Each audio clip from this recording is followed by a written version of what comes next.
ဒီနေ့အောင်မန်းသူခေါ်ဖို့လေးကြော်စားကြည့်ပါမယ်ဆိုင်မှာရောင်းတဲ့ခေါ်ဖို့လေးပါရှင်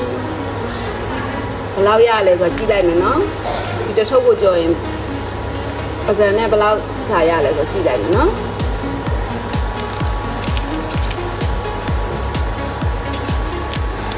ဒီမှာနှမ်းတောင်းလေးလည်းထည့်ပေးရတယ်ဒီမှာနှမ်းတောင်းလေးလည်းထည့်ပေးရပါတယ်ရှင်ခေါ်ဖို့ကလေးကြော်စားကြည့်ပါမယ်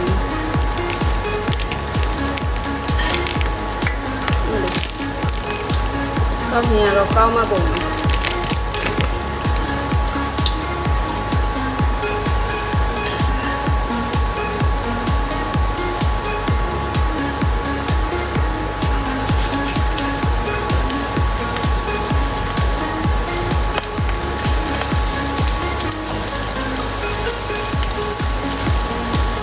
ခေါ်ပုံ2မျိုးပါတယ်နော်အမဲလေးရောအဖြူလေးရောတစ်ထုပ်ထဲမှာလည်း2မျိုးပါ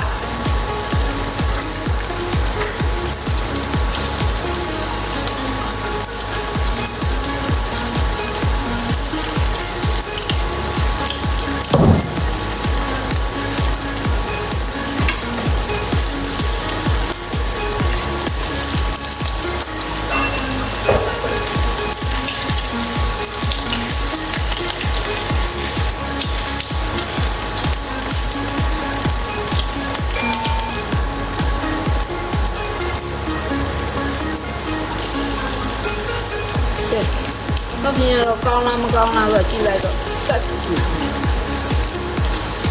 ရှယ်ပဲကဲဘော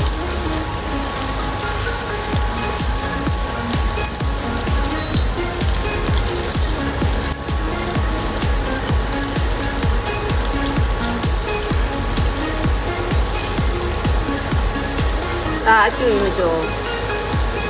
ပေါ်ရန်ကျုပ်ကလေးထဲထဲမှာအီလေးစားပါမယ်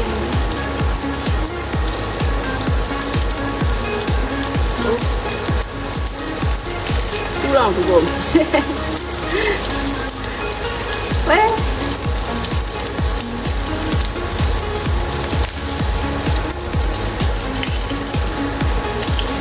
ဒီပြင်းသွားတယ်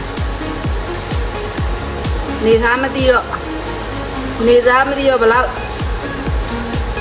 ဒီချိန်နဲ့ကြောရမှမသိဖြစ်